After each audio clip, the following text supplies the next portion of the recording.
Hi hello അസ്സാം വലൈക്കും welcome back to my channel. അപ്പോൾ എല്ലാവരും സുഖമായിരിക്കുന്നല്ലോ. അപ്പോൾ ഞാൻ ഇന്ന് വന്നിട്ടുള്ളത് നമ്മുടെ ബാക്കി വരുന്ന ചോറ് എല്ലാവരും വീട്ടിലും ചോറ് ബാക്കി വരാറുണ്ടല്ലേ.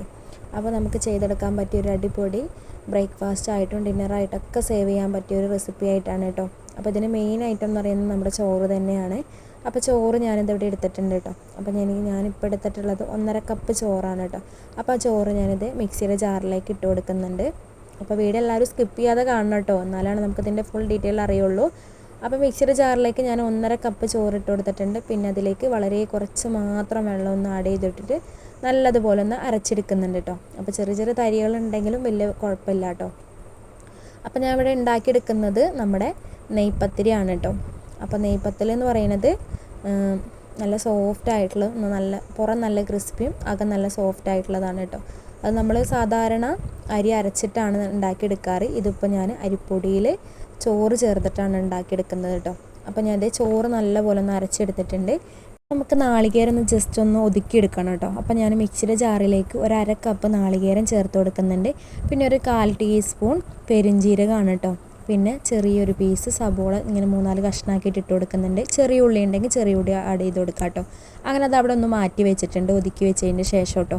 പിന്നെ ഞാൻ നേരത്തെ അരച്ച് വെച്ചിട്ടുണ്ടായിരുന്ന ആ ചോറിലേക്ക് ഞാൻ 1 കപ്പ് അരിപ്പൊടിയാണ് കേട്ടോ, നൈസ് അരിപ്പൊടിയാണ് എടുത്തിട്ടുള്ളത്. നിങ്ങൾക്ക് വറുത്ത അരിപ്പൊടി ആയാലും വലിയ കുഴപ്പമില്ല കേട്ടോ. അപ്പോൾ ഞാനിപ്പോൾ എടുത്തിട്ടുള്ളത് നമ്മൾ വെള്ളയപ്പത്തിനും നൂലപ്പത്തിനൊക്കെ എടുക്കുന്ന നല്ല നൈസ് പൊടിയാണ് എടുത്തിട്ടുള്ളത് കേട്ടോ.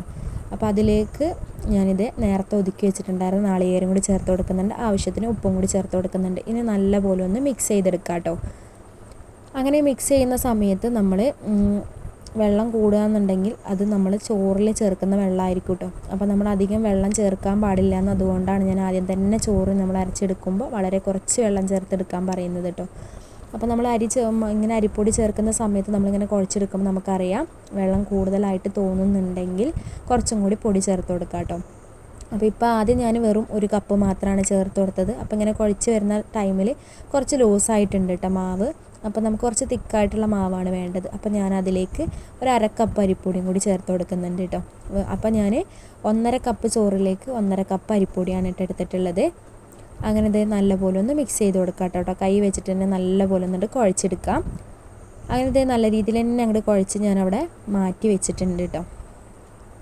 അങ്ങനെ മാവ് അവിടെ റെഡി ആയിട്ടുണ്ട്. ഈ രീതിയിലാണ് നമുക്ക് മാവ് വേണ്ടത് കേട്ടോ. അപ്പോൾ ഇതൊന്ന് പരത്തിയെടുക്കണം. അപ്പോൾ ഇത് പരത്തിയെടുക്കാനുള്ളൊരു ട്രിക്കും കൂടി ഞാൻ പറഞ്ഞുതരാം. ഇതുപോലത്തെ ഒരു കവർ എടുക്കാം കേട്ടോ. അത് നമുക്കിപ്പോൾ ഓയിലിൻ്റെ കവറായാലും മതി, അല്ല വെളിച്ചെണ്ണയുടെ കവറോ അങ്ങനത്തെയൊക്കെ ആയാലും മതി. ഇപ്പോൾ ഞാൻ ഇതുപോലത്തെ ഒരു കവർ എടുത്തിട്ടുണ്ട്. അതിലേക്ക് ഞാൻ കുറച്ച് വെളിച്ചെണ്ണ ഒന്നിങ്ങനെ മുകളിൽ ബ്രഷ് വെച്ചിട്ട് ഒന്നിങ്ങനെ തേച്ച് കൊടുക്കുന്നുണ്ട് കേട്ടോ. അതുപോലെ തന്നെ കയ്യിൽ ഞാൻ കുറച്ച് വെളിച്ചെണ്ണ ഒന്നാക്കി കൊടുക്കുന്നുണ്ട്. അപ്പോൾ ഇപ്പോൾ ഞാൻ എടുക്കുന്ന അത്ര തന്നെ ചെറിയൊരു ബോൾസിൻ്റെ പോലെ ആയിട്ട് മാവ് ഇങ്ങനെ ചെറുതായിട്ടൊന്ന് ഇങ്ങനെ ഉരുട്ടി കൊടുക്കാനാണ് കേട്ടോ. നമ്മൾ കയ്യിൽ വെച്ചിട്ടൊന്ന് ഉരുട്ടി കൊടുത്തതിന് ശേഷം നമ്മൾ ഈ ഷീറ്റിലേക്ക് ഇത് വെച്ച് കൊടുത്തിട്ട് കൈ വെച്ച് തന്നെ നമ്മളിങ്ങനെ ആക്കി കൊടുക്കുക കേട്ടോ. ജസ്റ്റ് ഇങ്ങനെ പരത്തി കൊടുത്താൽ മതി. നമ്മൾ വിരൽ കൊണ്ടാണ് ഇങ്ങനെ വിരൽ പ്രസ് ചെയ്തിട്ടാണ് നമ്മളിത് പരത്തിയെടുക്കുന്നത്. അപ്പോൾ ഇങ്ങനെ പരത്തിയെടുക്കുന്ന സമയത്ത് എല്ലാം ഒരു രീതിയിൽ തന്നെ പരന്ന് വരണം കേട്ടോ. ഒരു ഭാഗം വണ്ണം കുറവ്, ഒരു ഭാഗം വണ്ണം കൂടുതൽ, അങ്ങനെ വരരുത്. അപ്പോൾ ഇങ്ങനെ നിങ്ങൾക്ക് പരത്താൻ അറിയില്ലെങ്കിൽ ഞാൻ വേറെ ഒരു ട്രിക്കും കൂടി പറഞ്ഞുതരാം കേട്ടോ. ഇപ്പോൾ ഞാൻ പരത്തിയപ്പോൾ നല്ല രീതിയിൽ തന്നെ കിട്ടിയിട്ടുണ്ട്. ഇനി നിങ്ങൾക്ക് ഇങ്ങനെ പരത്താൻ അറിയില്ലെങ്കിൽ ഞാൻ ഒരു ട്രിക്കും കൂടി പറഞ്ഞുതരാം. അപ്പോൾ ഈ ഷീറ്റ് 2ആയിട്ട് കീറിയെടുക്കാം. അപ്പോൾ ഇത് ഈ രീതിയിലാണ് ഉണ്ടാവുക കേട്ടോ. അപ്പോൾ അതിൻ്റെ ഉൾഭാഗത്തായിട്ട് നമുക്ക് കുറച്ച് ഓയിൽ തേച്ച് കൊടുത്തതിന് ശേഷം നേരത്തെ ഞാൻ എത്രയാണോ മാവെടുത്ത ആ രീതിയിൽ തന്നെ മാവെടുത്തിട്ട് നമ്മളിതൊന്ന് വെച്ച് കൊടുക്കുക.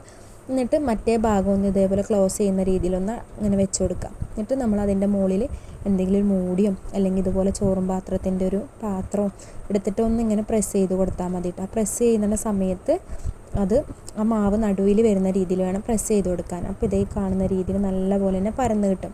അപ്പോൾ ഈ പരന്ന് കിട്ടുന്ന ടൈമിൽ എല്ലാ ഭാഗങ്ങളും ഒരുപോലെ ആയിരിക്കണം. എന്നാൽ നല്ല കട്ടിയാകാനും പാടില്ല, നല്ല കട്ടി കുറവാകാനും പാടില്ല. ഈ ഒരു തിക്നെസ്സിലാണ് കേട്ടോ അത് കിട്ടേണ്ടത്. ഇപ്പോൾ നിങ്ങൾക്ക് സൈഡൊക്കെ കാണുമ്പോൾ എന്തായാലും അറിയാമായിരിക്കും കേട്ടോ. അങ്ങനെ അത് ഞാൻ പരത്തിയെടുത്തിട്ടുണ്ട്. ഇനി നമുക്ക് ബാക്കിയുള്ളതും കൂടി അങ്ങനെ ചുടുന്നതിനനുസരിച്ച് പരത്തിയെടുത്താൽ മതി കേട്ടോ. ആദ്യം നമ്മൾ പരത്തി മാറ്റി വെക്കേണ്ട ആവശ്യമൊന്നുമില്ല. അപ്പോൾ ഞാൻ ഓയിൽ ചൂടാകാൻ വെച്ചിട്ടുണ്ടായിരുന്നു. ആ ചൂടായ ഓയിലിലേക്കാണ് ഇട്ട് കൊടുക്കുന്നത് കേട്ടോ. അപ്പോൾ ഇങ്ങനെ ചെയ്തെടുക്കുന്ന ടൈമിൽ എണ്ണ നല്ലപോലെ തന്നെ ചൂടായിരിക്കണം കേട്ടോ. നല്ല ചൂടായതിന് ശേഷം ചെറുതായിട്ടൊന്ന് തീ കുറച്ച് കൊടുത്താൽ മതി. നല്ലോണം തീ കുറച്ച് കൊടുത്തിട്ടുണ്ടെങ്കിൽ നമ്മൾ വിചാരിച്ച പോലെ നല്ല ക്രിസ്പി ആയിട്ട് കിട്ടില്ല. പിന്നെ എന്താ പറയുക, എണ്ണ പെട്ടെന്ന് കുടിച്ചെടുക്കും. അപ്പോൾ എണ്ണ കുടിക്കാതിരിക്കാനായിട്ട് നമ്മൾ തീ നല്ല രീതിയിൽ തന്നെ കൂട്ടി വെക്കണം കേട്ടോ.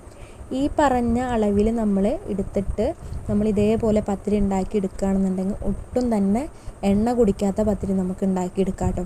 അപ്പോൾ ഇതുപോലെ ട്രൈ ചെയ്ത് നോക്കാത്തവരുണ്ടെങ്കിൽ എന്തായാലും ട്രൈ ചെയ്ത് നോക്കുക. അതുപോലെ തന്നെ ഞങ്ങൾ എണ്ണയിലേക്ക് ഇടുന്ന ടൈമിൽ നല്ലപോലെ ഇങ്ങനെ വീർത്ത് വന്നില്ലെങ്കിൽ നമ്മൾ ഉണ്ടാക്കിയെടുക്കുന്ന തിരിച്ചും മറിച്ചിടുന്ന ആ ഒരു കയ്യിലുണ്ടല്ലോ, അത് വെച്ചിട്ട് ഒന്ന് ജസ്റ്റ് നടുവിലൊന്നിങ്ങനെ പ്രസ് ചെയ്ത് കൊടുത്താൽ മതി. അപ്പം തന്നെ മാവ് നല്ലപോലെ വീർത്ത് അങ്ങോട്ട് വരും കേട്ടോ. അങ്ങനെ 2 സെക്കൻഡ് നമുക്കൊരു ഭാഗം വേവിക്കാം. പിന്നെ മറിച്ചിട്ടിട്ട് 2 സെക്കൻഡ് വേവിച്ചെടുത്താൽ മാത്രം മതി കേട്ടോ.